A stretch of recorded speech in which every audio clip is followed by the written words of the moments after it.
आज घंटी बजाओ में जिस मुद्दे की पड़ताल होगी वो हर साल अपने देश के लाखों लाख लोगों के जीवन को बुरी तरह से प्रभावित करता है। बारिश का मौसम आता नहीं कि देश के दूर दराज इलाकों को तो आप छोड़ दीजिए, तथाकथित तौर पर आधुनिक माने जाने वाले शहर भी तालाब बन जाते हैं। बाढ़ बारिश से निपटने के नाम पर सरकारी खजाने के करोड़ों रुपए हर साल स्वाहा होते रहते हैं, लेकिन जनता साल दर साल त्राहिमाम होती रहती है। आखिर कौन है इसके लिए जिम्मेदार? सत्ता के विभिन्न प्रतिष्ठानों में बैठे व्यक्ति हों या बड़े नौकरशाह? आखिर क्यों नहीं बाढ़ बारिश से निपटने के लिए कोई दूरगामी योजना बना पाते हैं? सरकारें क्या सिर्फ टैक्स वसूली के लिए होती हैं? घंटी बजाओ की ये आंख खोल देने वाली रिपोर्ट देखिए और जनता की परेशानी से बेखबर सरकार के खिलाफ 8422-840000 पर घंटी जरूर बजाइए।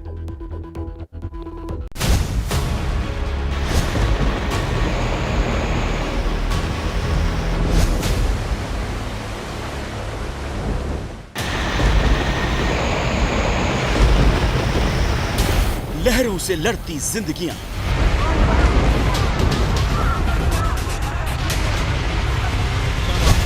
तबाही के सैलाब ने किया बेबस। बाढ़ में फंसी लोगों से भरी बस, खतरे में जान, जिंदगी बचाने की जंग।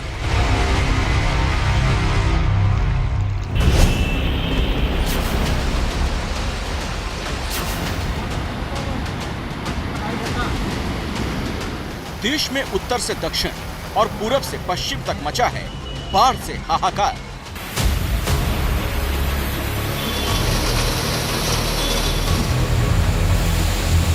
पानी के इस प्रहार के आगे सारा सिस्टम फेल हो गया है। शहरों को स्मार्ट सिटी बनाने के सब दावे डूब गए। ऐसा लग रहा है जैसे बारिश और बाढ़ में डूबना ही जनता की नियति है।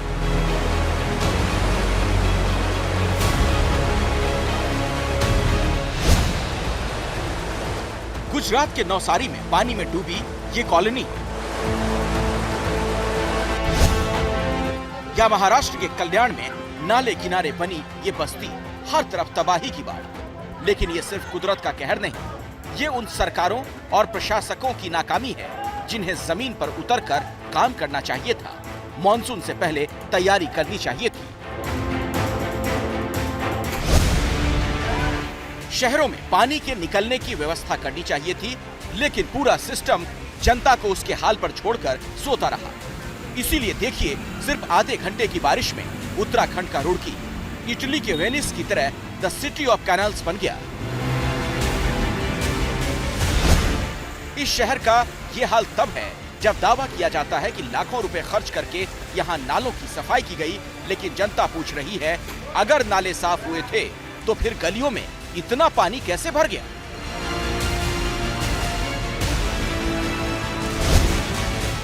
यही हाल यूपी के हापुड़ का है। यहाँ गली मोहल्लों के साथ नगर निगम का दफ्तर और विधायक का घर भी पानी में डूब गया।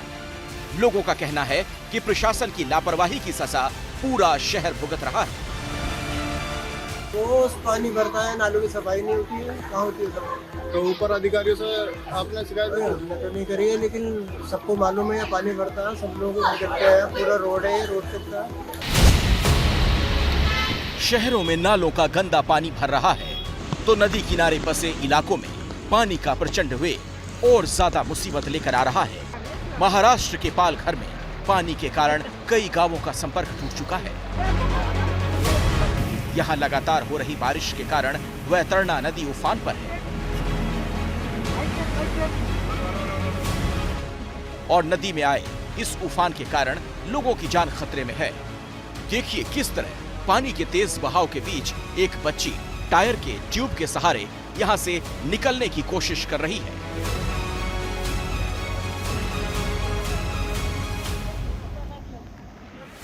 तस्वीर पालघर के विक्रमगढ़ की है, जहां का एक गांव 2 नदियों की बाढ़ से घिर गया है।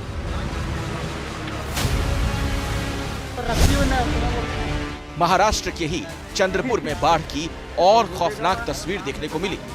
ये बस उस वक्त पानी में फंस गई जब ड्राइवर ने शॉर्टकट लेने के चक्कर में सड़क पर भरे पानी की अनदेखी की। नतीजा ये हुआ कि 35 लोगों से भरी बस पानी में डूब गई। जान बचाने के लिए लोग बस की छत पर चढ़ गए। पुलिस ने रस्सियों की मदद से इन लोगों को मुश्किल से बाहर निकाला। तबाही की बाढ़ में फंसे लोगों को बचाने के लिए चलाए गए ऑपरेशन की ऐसी ही एक तस्वीर गुजरात के आणंद में भी आई। यहाँ छोटे छोटे बच्चे स्कूल जाते समय पानी के बीच फंस गए। उन्हें निकालने के लिए रस्सियों का सहारा लेना पड़ा। बच्चों को किसी तरह खतरा ना हो, इसीलिए कुछ लोग पानी के बीच में रस्सी पकड़कर खड़े रहे। इसी तरह वलसाड में एक युवक ने अपनी जान जोखिम में डालकर 4 लोगों की जान बचाई। यहाँ नदी का पानी रिहायशी इलाकों में घुस गया। अगर ये लोग प्रशासन की तरफ से मदद का इंतजार करते तो शायद देरी हो जाती। इसीलिए इस युवक ने खुद रस्सी और ट्यूब की मदद से रेस्क्यू ऑपरेशन शुरू कर दिया। वलसाड में बाढ़ ने किस कदर तबाही मचाई, उसका सबूत है ये तस्वीर। यहाँ अचानक पुल टूटने से एक गाड़ी नीचे जा फंसी। दोनों तरफ से पानी का तेज बहाव था। ये पुल इस बहाव को बर्दाश्त नहीं कर पाया। इसकी हालत देखकर साफ है कि इसे बनाने में भी घटिया मटेरियल का इस्तेमाल किया गया। जैसे मुंबई के गोरेगांव की इस सड़क को बनाने में किया गया होगा। यहाँ 2 दिनों की बारिश में पूरी सड़क ऐसे गड्ढों से भर गई। यानी एक तरफ बाढ़ बारिश की चोट और दूसरी तरफ भ्रष्टाचार के कारण गड्ढों में फंसी जनता। तो सवाल है, शहर से लेकर गांवों तक मचे इस हाहाकार के लिए क्या कोई जिम्मेदार नहीं है? आखिर जनता किससे सवाल करे? अब घंटी बजाओ की अगली रिपोर्ट। बच्चों की शिक्षा के लिए बड़ी बड़ी बातें की जाती हैं, लेकिन जब हम उनके हाथों में किताब ही नहीं देंगे, भला वो कैसे विद्या अर्जित कर पाएंगे? उत्तर प्रदेश के प्राथमिक और माध्यमिक विद्यालयों में यही तस्वीर देखने को मिल रही है। नया सत्र शुरू हुए 3 महीने पूरे हो चुके हैं, लेकिन बच्चों को नई किताबें अब तक नहीं मिली। कहीं बिना किताब के तो कहीं एक ही किताब से 3-3 बच्चे पढ़ने में लगे हैं। 2 साल से कोरोना के चलते बंद स्कूलों के खुलने पर इस अप्रैल में ही यूपी सरकार ने फिर से स्कूल चलो अभियान लॉन्च किया था। लेकिन बच्चों को स्कूल बुलाकर उन्हें किताबें मुहैया कराने की जिम्मेदारी किसकी है? बच्चों के भविष्य से ऐसा भद्दा मजाक करने वालों के खिलाफ घंटी जरूर बजाइए। यूपी के अलग अलग जिलों से एबीपी न्यूज की ये रिपोर्ट देखिए और 8422840000 पर मिस्ड कॉल दें।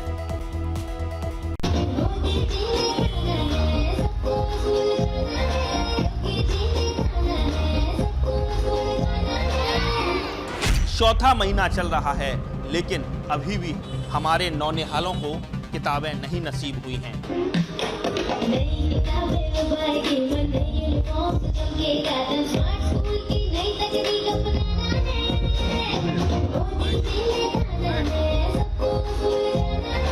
आपको कोर्स मिला है?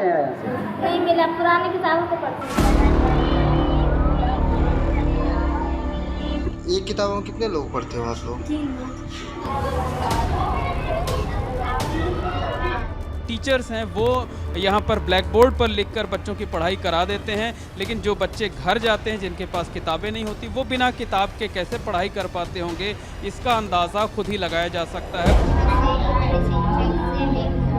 सर जी, हम पढ़ नहीं पाते हैं, कुछ याद भी नहीं कर पाते हैं, लिख भी नहीं पाते हैं। हम योगी जी से कहना चाहते हैं कि योगी जी हमें नई किताबें दिलवाएं और हमको पढ़ाएं। हमें हर एक बच्चे को शिक्षित करना होगा और शिक्षित करने के लिए आवश्यक है हम उसे स्कूल भेजें।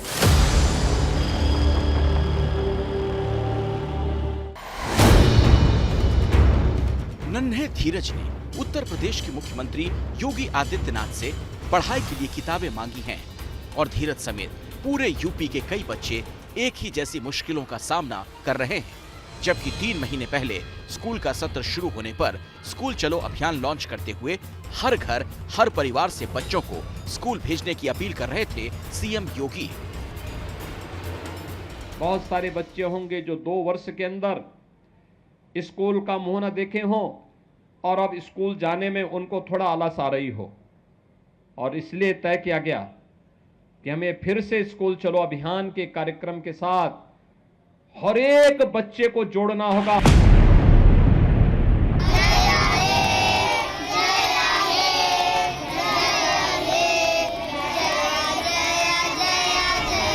और अब प्रयागराज के इन बच्चों समेत प्रदेश के हर स्कूल में बच्चे इसी तरह रोज सुबह स्कूल आते हैं, राष्ट्रगान गाते हैं और फिर अपनी अपनी डेस्क पर आकर बैठ जाते हैं। लेकिन इसके बाद जो होता है वो कल्पना के परे है। बच्चा किताब नहीं खोलेगा तो सीखेगा क्या? प्रयागराज के तकरीबन 3000 स्कूलों में बच्चे जुगाड़ से पढ़ाई कर रहे हैं और जुगाड़ है एक बेंच पर एक किताब, जबकि उसे पढ़ने वाले 3 इधर से उधर से एक दूसरे पर लदते, किताबों में झांकते। बच्चों की पढ़ाई का यह सिलसिला स्कूल खुलने के साथ ही शुरू हो गया था।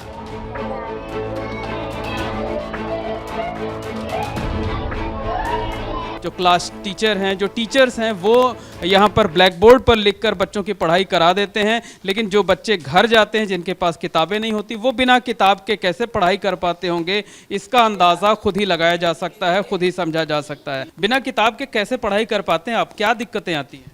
सर जी, हम पढ़ नहीं पाते हैं, कुछ याद भी नहीं कर पाते हैं, लिख भी नहीं पाते हैं। और साथ साथ स्कूल में किसी को किताब लेके पढ़ लेते हैं किसी के साथ, लेकिन घर में पढ़ाई नहीं हो पाती। नो सर, बिना किताब के पढ़ नहीं पाते, बिना किताब के कुछ कर नहीं पाते, और दूसरे से लेके किताब से हम लोग पढ़ाई करते हैं, इसी से हम लोग को दिक्कत होती है पढ़ाई से स्कूल में। उधर स्कूल के हेडमास्टर कहते हैं किताबें जल्दी आ जाएंगी।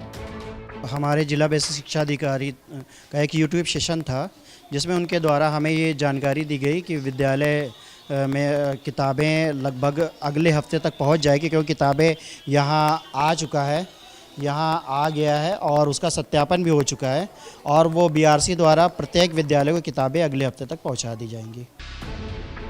लेकिन प्रयागराज के मैथ टीचर अंशु की तरह दूसरे टीचर निश्चिंत बिल्कुल नहीं है। यूपी के प्राथमिक और माध्यमिक विद्यालयों में से एक ये भी है, और यहाँ भी तस्वीर वैसी ही दिखती है। पुरानी बुक मिली है, नई बुक मिली है? नहीं मिली, नई अभी नहीं मिली है। जल्दी आएगी बुक। नई बुक मिली कि नहीं मिली आपको? वो सेशन अप्रैल से शुरू हो जाता है सर, उसके बाद वो पीछे हो ही जाएगा। फिर अभी ये होगा कि जब अभी एग्ज़ाम आज तक परीक्षा आ जाएगी, ऑफ कोर्स एग्ज़ाम तो उसी हिसाब से होगा, लेवल्स के आधार पे ही, बच्चों को अवेलेबल नहीं हो पाया है। यानी पढ़ाई ढंग से शुरू नहीं हुई, जबकि तिमाही के इम्तिहान सर पर हैं। जब एबीपी न्यूज ने बेसिक शिक्षा अधिकारी से बात की तो उनका जवाब सुनने से पहले एक बार प्रदेश के सीएम की इस बात पर गौर कर लें। स्कूल लेकर के आए, इसके लिए मैं आह्वान करूंगा प्रदेश भर की सभी बेसिक शिक्षा परिषद से जुड़े हुए जितने भी हमारे प्रधानाचार्य, शिक्षक और इस विभाग से जुड़े हुए अन्य कर्मी हैं, उन सब से मैं इस बारे में आग्रह करूंगा कि वे तो इस अभियान का हिस्सा बने ही। यानी बच्चों को स्कूल ले आने भर से जिम्मेदारी पूरी नहीं होती। और अब बेसिक शिक्षा अधिकारी को सुनिए। कहीं न कहीं पे 4 महीने हो गए विद्यालय खुले, 4 महीने कहीं लेट नहीं हो गया बच्चों की पढ़ाई को लेकर? नहीं, किताबें हम लोगों ने जो लास्ट ईयर के बच्चे थे, तो चूँकि सिलेबस में कोई चेंजिंग नहीं था, तो इसीलिए वो पुरानी किताबें बच्चों को उपलब्ध करा दी गई थी। किताबों के अभाव में ऐसा कहीं नहीं है कि जहाँ पढ़ाई बाधित हुई हो। नई किताबें हमारी कल परसों से बंटना शुरू हुई। इनका मानना है कि पढ़ाई बाधित नहीं हुई, जबकि सिस्टम की नाकामी का बोझ ढो रहे शिक्षक परेशान हैं। आखिर एक किताब और 3 बच्चों वाली व्यवस्था कैसे पढ़ाई में बाधा नहीं बन रही? कोई व्यवस्था नहीं है, उसी से हम लोग काम चला रहे हैं। दिक्कत तो आती है बच्चों के लिए भी, मेरे लिए। बुक्स न मिलने की वजह बच्चों की रेगुलर पढ़ाई नहीं हो पा रही है। कोर्स वाइज जैसे अभी कह देंगे सिलेबस पूरा करिए आप, तो वो पूरा होने का सवाल ही नहीं उठता है। अब जो न्यू एडमिशन्स हो रहे हैं सेकंड फेज में, इसमें हमारे पास अब किट बुक्स खत्म हो चुकी हैं, और जो नए बच्चे हमारे पास अब इस वीक में आए हैं या कमिंग वीक में आएंगे, उसमें हमको थोड़ी सी दिक्कत आएगी। क्या चाहती है? नहीं बुक। किताबें मिलने के, किताबों के स्टोर तक पहुंचने के दावों के बीच हम अपनी पड़ताल आगे बढ़ाएं, उससे पहले अहम आंकड़ों पर गौर कर लें। यूपी के कुल 75 जिलों में बिन किताब ही छात्र पढ़ाई करने के लिए मजबूर हैं। इनमें सभी प्राथमिक और माध्यमिक विद्यालय आते हैं। क्योंकि जहां 55 जिलों में किताबों की सप्लाई अभी शुरू भी नहीं हुई, तो दूसरी तरफ बचे हुए 20 जिलों में किताबें अभी बुक स्टोर तक ही पहुंची हैं। इसी के साथ आपको बता दें, स्कूल सेशन शुरू होने से 3 महीने का टारगेट था करीब 10 करोड़ किताबें स्कूलों तक पहुंचाने का।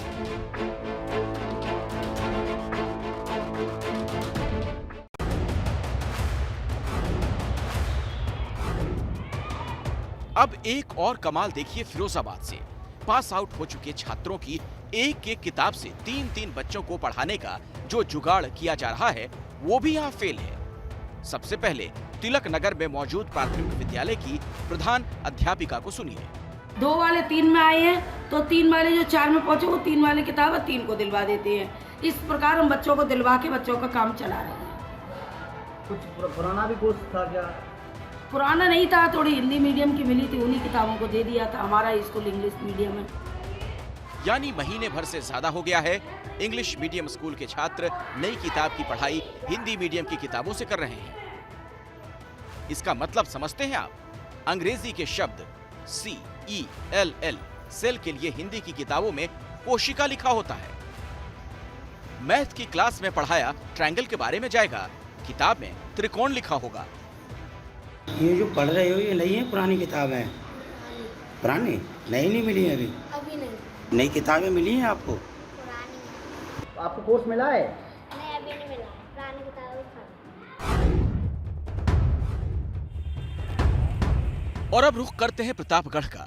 बेसिक शिक्षा विभाग ने बच्चों का भविष्य संवारने के लिए लगभग सभी ब्लॉकों में अंग्रेजी माध्यम से शिक्षा देने के लिए मॉडल स्कूल बनाए, जहां कॉन्वेंट एजुकेटेड टीचरों की तैनाती की गई। लेकिन इंग्लिश मीडियम की कौन कहे, या तो हिंदी मीडियम की भी किताब मुहैया कराने में सरकार फेल हो गई है।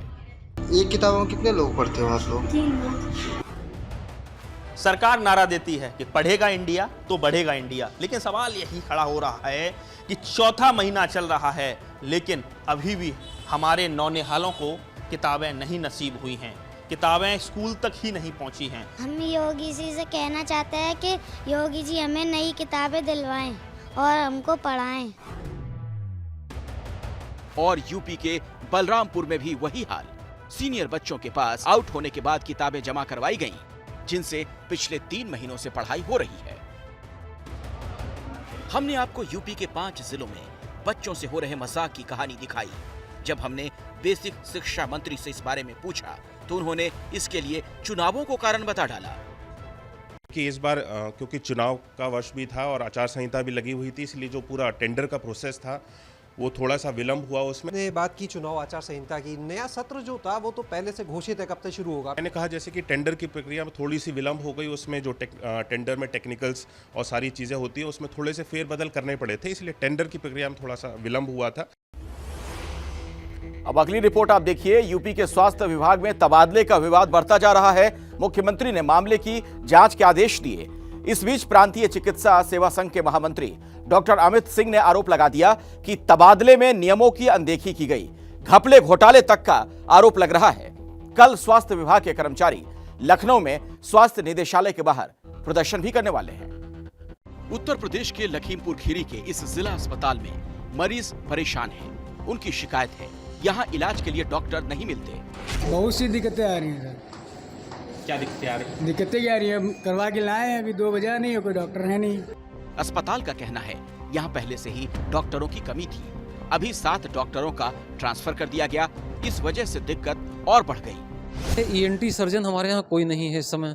3 पीडियाट्रिशियंस में से 2 पीडियाट्रिशियंस का ट्रांसफर हो गया है, तो एक पीडियाट्रिशियन के बल पे जो है इतना बड़ा विभाग चलाना थोड़ा सा डिफिकल्ट तो है ही है। कुछ ऐसी ही स्थिति लखनऊ के वीरांगना झलकारी बाई अस्पताल की है। यहाँ तैनात एनेस्थीसिया की डॉक्टर निवेदिता का ट्रांसफर कर दिया गया, जिसके बाद यहाँ एनेस्थीसिया का सिर्फ एक ही डॉक्टर बचा है, जिसके कारण यहाँ ऑपरेशन के लिए आने वाले मरीजों का इंतजार बढ़ गया है। पर सवाल है, यूपी के तमाम अस्पतालों में इस समय डॉक्टरों के ट्रांसफर क्यों हो रहे हैं? उत्तर प्रदेश में स्वास्थ्य विभाग में हुए तबादलों को लेकर चर्चा गर्म है। मुख्यमंत्री ने इन तबादलों को लेकर जांच बिठा दी है और 2 दिन में इस पूरे मामले की रिपोर्ट मांगी है। पूरा मामला क्या है ये समझेंगे हम प्रांतीय चिकित्सा सेवा संघ के महामंत्री डॉक्टर अमित सिंह से। 30 की रात में सारी लिस्टें निकली और वो ऐसा प्रतीत हो रहा है कि आनन फानन में निकाली गई हैं। डेटा ठीक तरीके से एनालाइज नहीं किया गया। लोगों से 3-3 जिलों की रिक्वेस्ट मांगी गई थी, उनको इस रिक्वेस्ट के अलावा कहीं और ट्रांसफ़र कर दिया गया। तो उस तरीके की बहुत सारी अनियमितताएं आई शुरू में, लेकिन जब मेरे पास लोगों के प्रत्यावेदन आने शुरू हुए और जब मैंने केस स्टडी करनी शुरू करी तो मुझे पता चला कि ये बहुत ही बड़े पैमाने पर लापरवाही बरती गई है। आरोप लग रहा है कि यूपी के स्वास्थ्य विभाग में हो रहे इन तबादलों में नियमों की अनदेखी की जा रही है। जैसे नियम कहता है, गंभीर बीमारी से पीड़ित या दिव्यांग स्वास्थ्य कर्मियों का तबादला नहीं हो सकता, लेकिन तमाम ऐसे डॉक्टरों का ट्रांसफर कर दिया गया। राज्य के स्वास्थ्य मंत्री ब्रजेश पाठक खुद इन तबादलों को लेकर सवाल उठा चुके हैं। अब मुख्यमंत्री योगी ने पूरे मामले पर उच्च स्तरीय जांच बिठा दी है। जिस वक्त महाराष्ट्र को मुकम्मल सरकार की जरूरत है, उस वक्त सिर्फ 2 लोग सरकार चला रहे हैं और पूरे राज्य में जनता बारिश और बाढ़ से हाहाकार की स्थिति में है। तो घंटी बजाओ में हम आपसे यानी जनता से जुड़ी खबरें ही दिखाते हैं। शो के पहले हिस्से में हम घंटी भी बजाते हैं, लेकिन आज आपसे गुजारिश है कि इस हिस्से में भी 8422840000 पर घंटी बजाना रोके नहीं, घंटी बजाएं। 2 लोगों के नाम चल रही सरकार की।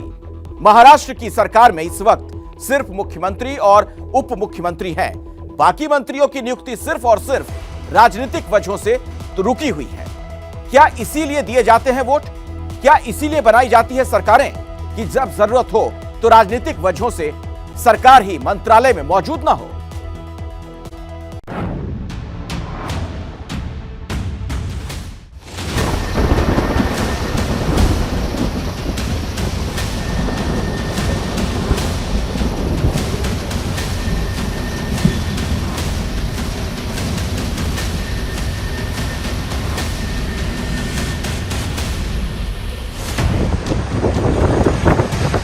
मुंबई को शब्द से पानी पानी करने वाली ये तस्वीर देखिए।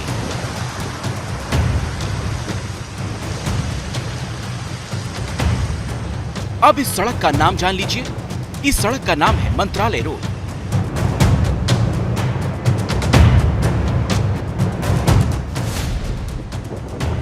राज्य की सरकार चलाने के लिए राज्य के मंत्रियों को जहां से काम करना चाहिए, उस मंत्रालय का रास्ता है।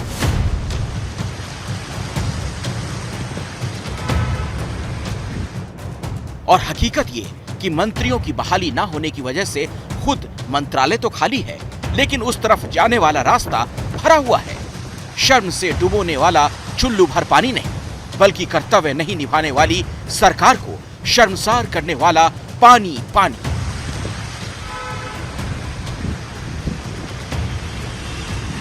आज राज्य के जो हालात है, मानसून के जो हालात है, जो अन्य कोविड के हालात है, उसको लेकर जो उपाय योजना करनी है, जो तत्परता होनी चाहिए थी, वो पिछले 2 सप्ताह भर से दिखाई नहीं दे रही है। इसलिए मुझे नहीं लगता है कि ये काम जो है राज्य में ठीक से चल रहा है। इसलिए इस सरकार को चाहिए कि पूरा मंत्रिपरिषद का गठन जल्द से जल्द हो। देखा जाए तो 2 लोगों से कुछ भी नहीं हो सकता है जब तक पूरी टीम तैयार नहीं होगी।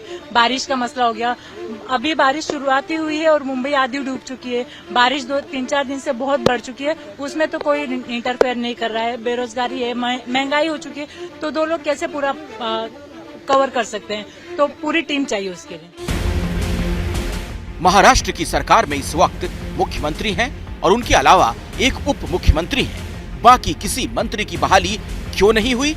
इसके पीछे राजनीति है। राजनीति है बाला साहेब ठाकरे की विरासत पर दावे की राजनीति। और आज गुरु पूर्णिमा पर मुख्यमंत्री बाढ़ बारिश से राहत के इंतजाम करते नहीं, बल्कि बाला साहेब ठाकरे की विरासत के लिए साम दाम करते दिखाई दिए। आज गुरु पूर्णिमा है, आज हमारे गुरु को वंदन करने का दिन है। इसलिए आज यहाँ पर हमारे हिंदू हृदय सम्राट शिवसेना प्रमुख बाला साहेब ठाकरे जी को हम लोग नमन करने आए हैं। यहाँ पर विनम्र अभिवादन हम लोगों ने किया है और उनके ही आशीर्वाद से जो कुछ मैं आज यहाँ पर मुख्यमंत्री के हैसियत से खड़ा हूँ, इनकी बदौलत, बाला साहेब जी की बदौलत है, उनके आशीर्वाद है। उनकी मंशा थी कि इस राज्य को विकास करें, इस राज्य के सभी घटक जो सामान्य मानुष है, सभी लोगों को न्याय मिले, इस राज्य का सर्वांगीण विकास हो, यही उद्देश्य हमारा है। महाराष्ट्र में मुकम्मल सरकार न होने से लोगों को हो रही परेशानी पर मुख्यमंत्री तो बाद में बोले, लेकिन पहले उनके बाला साहेब की विरासत वाले सवाल का जवाब जरूर आ गया। बाला साहब ठाकरे ऐसे गुरु थे, उसमें गुरूर भी था। एक निष्ठा के बंधन से बाला साहब ने सबको बांध कर रखा था। अगर बाला साहब जीवित होते तो ऐसे लोगों को बहुत ही उनकी एक जो खास स्टाइल थी, उस स्टाइल में उनको जवाब देते। ऐसा नहीं है कि 2 मंत्रियों वाली सरकार के मुखिया एकनाथ शिंदे जी ने जनता के इस वक्त के असली सवाल पर कुछ कहा नहीं। उन्होंने कहा तो जरूर, लेकिन वही रटा रटाया। सभी हमारी आपातकालीन यंत्रणा जो है अलर्ट है। जहाँ भी दुर्घटना हो तत्काल शासन के माध्यम से उसको तुरंत सहायता देने की सूचना मैंने दी है। जहाँ लोग स्थलांतरित हुए हैं उनकी पूरी व्यवस्था, खाने पीने से लेकर रहने की व्यवस्था जिलाधिकारियों को करने को मैंने सूचना दी है। अब बात कर लेते हैं उनकी, जो कायदे से तो महाराष्ट्र के सुपर मुख्यमंत्री हैं, लेकिन ओहदे से उप मुख्यमंत्री देवेंद्र फडणवीस की, जो गुरु पूर्णिमा पर तो काफी कुछ बोलते दिखे, लेकिन जनता की समस्या पर सिर्फ इतना ही कि मदद हो, सर्वे हो। क्या बोले फडणवीस, आप भी सुन लीजिए। जहाँ पर इस प्रकार से बारिश ज्यादा हुई है, वहाँ पर सर्वे तुरंत किया जाए, सर्वे का रिपोर्ट तुरंत दिया जाए, उनको जो भी आकस्मिक मदद देनी पड़ती है वो दी जाए। साथ साथ अगर कई दुर्दैव से मृत्यु हुई है तो उन लोगों को जो मुआवजा देना पड़ता है वो मुआवजा तुरंत दिया जाए। हालांकि फडणवीस मुख्यमंत्री के साथ मिलकर अकेले अकेले सरकार चलाना चाहते तो नहीं होंगे, लेकिन सरकार में सबसे ज्यादा मंत्री उन्हें ही चुनने और बनाने हैं। उनके घर किसी न किसी बहाने बीजेपी विधायक पहुंच भी रहे हैं। ये तस्वीर है गुरु पूर्णिमा के मौके पर उनसे मिलने पहुंचे प्रसाद लाड की। ऐसी मुलाकातों का मकसद तो जाहिर ही है कि मंत्री बनने की चाहत हो। लेकिन क्या फडणवीस और शिंदे को अब बातों मुलाकातों से आगे बढ़कर महाराष्ट्र को मुकम्मल सरकार देने की कोशिश आपातकालीन रफ्तार से नहीं करनी चाहिए? असली सवाल तो यही है। पहले तो जब राजनीतिक ड्रामा चलता रहा तो ऐसा लगा महाराष्ट्र में कोई सरकार ही नहीं। सरकार जब नहीं बनी उसके बाद देखिए क्या हाल है, सिर्फ मुख्यमंत्री और उप मुख्यमंत्री। वैसे मुंबई ही नहीं, पूरा महाराष्ट्र बाढ़ और बारिश से त्राहिमाम है। सड़कों पर समंदर उतर आया है, लोगों के घर बाहर की जिंदगी मुश्किल हो गई है। और इस वक्त जबकि महाराष्ट्र को सरकार की सबसे ज्यादा जरूरत है, इसी वक्त महाराष्ट्र की सरकार सिर्फ 2 लोगों के भरोसे चलने को मजबूर है। आप सुनिए बारिश और बाढ़ की ये हाहाकार।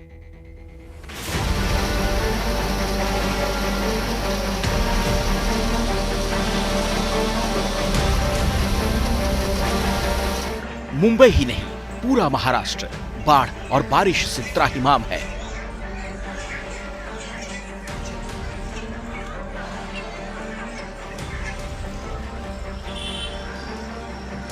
सड़कों पर समंदर उतर आया है, लोगों का बाहर निकलना मुश्किल हो चला है। इस वक्त जबकि महाराष्ट्र को सरकार की सबसे ज्यादा जरूरत है, उसी वक्त महाराष्ट्र की सरकार सिर्फ 2 लोगों के भरोसे चलने को मजबूर है। मुंबई के हालात को बयां करने के लिए 6 तस्वीरें काफी नहीं है, बल्कि इन तस्वीरों के पीछे हकीकत को समझना भी बहुत जरूरी है। यह है नवी मुंबई में मौजूद माथेरान पर्वत श्रृंखला, जहां भारी बारिश से बाढ़ आ गई। यहां की नदी माथेरान पर्वत श्रृंखला के पीछे से निकलती है। नदी भर जाने से पनवेल के कोलीवाडा में पानी घुस गया और लोगों की परेशानी बढ़ गई।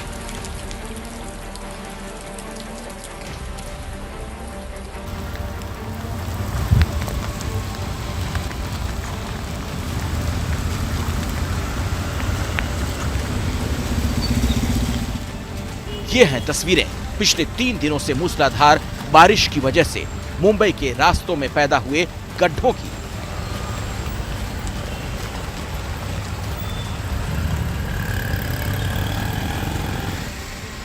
मुंबई के गोरेगांव चेक नाका से मरोल नाके को जोड़ने वाली आर्य कॉलोनी की मुख्य सड़क पर भारी संख्या में गड्ढे बन गए। स्कूल के बच्चे और गाड़ियां इस गड्ढे से रास्ता निकाल कर जाते हुए तस्वीरों में नजर आए।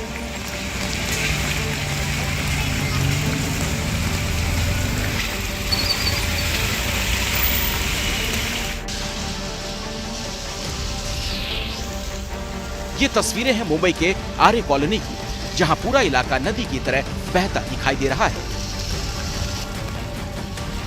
मुंबई में बारिश से सिर्फ लोगों के घरों तक ही पानी नहीं पहुंचा, बल्कि बाहर निकले लोग सड़कों पर भी फंस गए। देखिए किस तरह हमारे संवाददाताओं ने दर्ज की है मुंबई में जगह जगह जाम की तस्वीरें। ऐसा लगता है मानो देश की आर्थिक राजधानी को बारिश ने बंधक बना दिया हो। ईस्टर्न एक्सप्रेस ही नहीं बल्कि मुंबई के अंदर की सड़कें भी भारी बारिश की वजह से लगातार जाम रही। ये तस्वीरें हैं विले पार्ले की, वडाला की घाटकोपर से लेकर सायन तक की।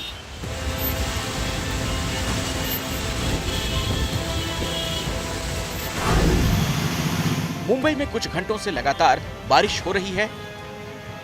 तेज हवाओं के बीच दोपहर में हाई टाइड भी देखने को मिला। इसी बीच जुहू बीच का जायजा लीजिए इन तस्वीरों के जरिए।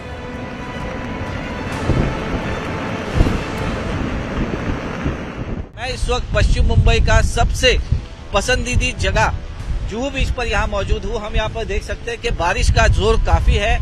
आज यहाँ पर लाइफगार्ड सुबह से तैनात किए गए हैं। बीएमसी के कर्मचारी अपना सफाई का काम कर रहे हैं। आज जुहू बीच पर ये लाल निशान लगाया गया है क्योंकि आज बीच पर किसी को भी जाने की इजाजत नहीं है। आज दोपहर को मुंबई में एक बड़ी हाईटाइड है। 4.5 मीटर के ऊपर जब हाईटाइड होती है तब वो खतरे का निशान माना जाता है और जब बारिश का जोर ज्यादा होता है तो किसी को भी समंदर के किनारे पर जाने की इजाजत नहीं होती। मुंबई के अंधेरी सबवे में किस तरह जमा हो गया पानी और लोगों को हुई भारी परेशानी, ये भी देखिए। मैं फिलहाल मुंबई के अंधेरी सबवे इस इलाके में हूँ। जब भी भारी बारिश होती है पश्चिम उपनगर अंधेरी इस इलाके में, तब ये जो सबवे का इलाका है पूरा पानी से भर जाता है। जलभराव की स्थिति यहाँ पे गंभीर हो जाती है। तस्वीरों में आप देख सकते हैं कैसे जो लोग हैं वो उनका पानी जो है कमर तक छू रहा है और जिस वजह से ये जो इलाका है पूरा बंद कर दिया गया है। इस इलाके को डाइवर्ट कर दिया गया है और ये जो यहाँ से जो ट्रैफिक जाती थी, जो लोग यहाँ से जाते थे उन्हें एसवी रोड के लिए डाइवर्ट कर दिया गया है। और अब बात करेंगे मुंबई माया नगरी में फैले नशे के जाल की।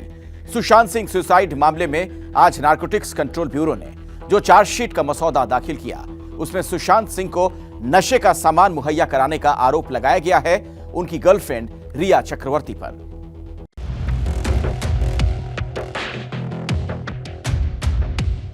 नारकोटिक्स कंट्रोल ब्यूरो ने फिल्म अभिनेता सुशांत सिंह राजपूत की मौत के मामले में दायर आरोप पत्र के मसौदे में दावा किया है कि अभिनेत्री रिया चक्रवर्ती अपने सह कलाकारों और भाई शौबिक चक्रवर्ती से गांजा मंगवाती थी और ये सारी ड्रग्स सुशांत सिंह राजपूत को सौंप दी जाती थी।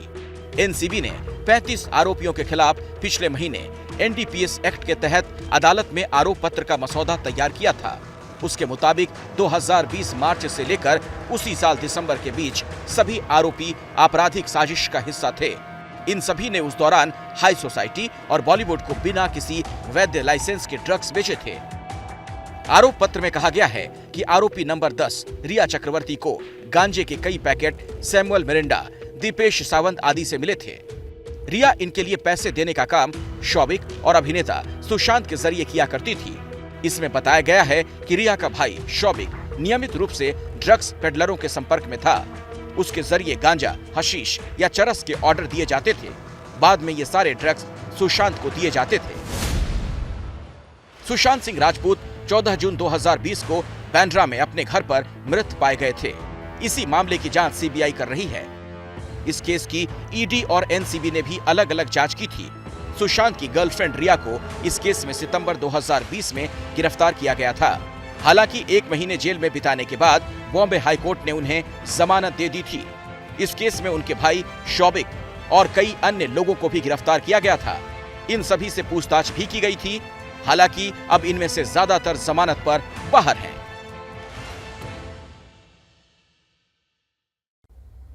घंटी बजाओ में कल रात 10 बजे फिर आपसे मुलाकात होगी।